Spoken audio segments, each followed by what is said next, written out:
પડોશમાં પહોંચે પાટણ પાણી થયું છે। તો બનાસકાંઠાનો મુશળધાર વરસાદ છે જ પડોશી જિલ્લા પાટણમાં પણ મેઘરાજાએ મજબૂત બેટિંગ કરી। પાટણ શહેરમાં અનેક રોડ રસ્તા ડૂબી ગયા। રોડ પર ભરાયેલા પાણીથી રાહદારીઓ વાહન ચાલકો પરેશાન થઈ ગયા।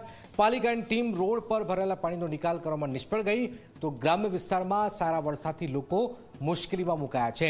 શું થયું છે પાટણમાં, આવું જોઈએ, જાણીએ, સમજીએ।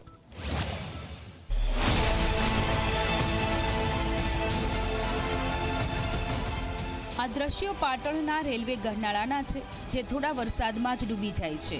ટુ વ્હીલર આખું પાણીમાં ડૂબી જાય તેટલું પાણી અહીં ભરાયેલું છે।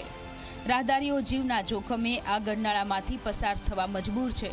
ઘણા વર્ષોથી ચાલતી આ સમસ્યાનો કોઈ ઉકેલ ન આવતા સ્થાનિકો હવે ત્રાહિમામ પોકારી રહ્યા છે। પાટણ શહેરમાં સામાન્ય વરસાદ થતાની સાથે જ નીચાણવાળા વિસ્તારોમાં પાણી ગરકાવ થઈ જતા રાહદારીઓ વાહન ચાલકોને પારાવાર મુશ્કેલીનો સામનો કરવાનો વારો આવે છે। કેમેરામેનને કહીશ કે દ્રશ્ય બતાવે કે ગરનાળાની બાજુમાં જે માર્ગ પસાર થાય છે તે માર્ગ સંપૂર્ણ રીતે પાણીમાં ગરકાવ થઈ જતા વાહન ચાલકો તેમજ રાહદારીઓને પારાવાર મુશ્કેલીનો સામનો કરવાનો વારો આવે છે। બીજી તરફ હું તમને રેલવે જે ગરનાળું છે તે પણ બતાવવાનો પ્રયત્ન કરીશ કે અહીંયા જે રેલવે ગરનાળું છે સંપૂર્ણ રીતે પાણીમાં ગરકાવ થઈ જતા અહીંયાથી જે અવર જવરનો માર્ગ છે તે સંપૂર્ણ રીતે બંધ થઈ જવા પામ્યો છે। ત્યારે લોકો જે ગરનાળાની અંદર જે નાની ફૂટપાથ બનાવી છે તેના ઉપર જીવના જોખમે અહીંયાથી માર્ગ પસાર કરી રહ્યા છે। એટલે ક્યાંક ને ક્યાંક જે રીતે કહી શકાય કે પાણી ગરકાવ થતા સંપૂર્ણ રીતે માર્ગ બંધ થઈ જવા પામ્યો છે। પાટણ શહેરની સાથે જિલ્લાના રાધનપુરમાં પણ હાલત કંઈ અલગ નથી। મસાલી રોડ, હાઈવે 4 રસ્તા, મેન બજાર ઠેક ઠેકાણે પાણી ભરાઈ ગયું છે। 4 દિવસના વિરામ બાદ આવેલા આ વરસાદે તંત્રની પોલ ખોલી નાખી છે। સામાન્ય વરસાદમાં જ રસ્તાઓ તળાવમાં ફેરવાઈ ગયા અને લોકો મુશ્કેલીમાં મુકાયા। અહીંયા પાણી ભરાય છે, ગટરના ઢાંકણા ખુલ્લા છે। એક બીક પણ આવે છે કે અહીંયા આપણે બાઇક લઈને પાણીમાં જઈએ છીએ, કોઈ ગટરનો ઢાંકણો ખુલ્લો છે, કોઈ પણ જાતનું એક્સિડન્ટ થાય તો એનો જવાબદાર કોણ થશે? નગરપાલિકા કોઈ પણ પ્રકારની જાગતી નથી, ઊંઘમાં જ રહે છે, લાખો કરોડો રૂપિયાની ગ્રાન્ટો વાપરે છે।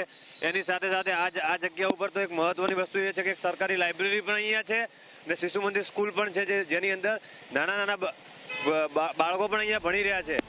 નગરપાલિકાની ટીમ રોડ પર ભરાયેલા પાણીનો નિકાલ કરવામાં નિષ્ફળ રહી છે। સ્થાનિકોનો આક્ષેપ છે કે ડ્રેનેજ સિસ્ટમની યોગ્ય જાળવણી નથી થતી, જેના કારણે દર વર્ષે આવી સ્થિતિ સર્જાય છે।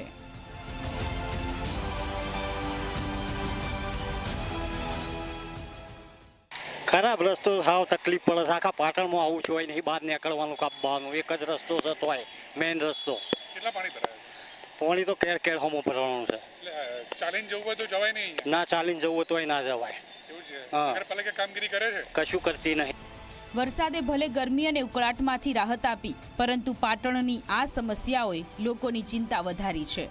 હવે સવાલ એ છે કે આવનારા દિવસોમાં તંત્ર આ સમસ્યાનો કોઈ ઉકેલ લાવશે કે ફરી એકવાર ચોમાસું આવશે અને શહેર ડૂબશે। પ્રેમલ ત્રિવેદી, ઝી મીડિયા, પાટણ।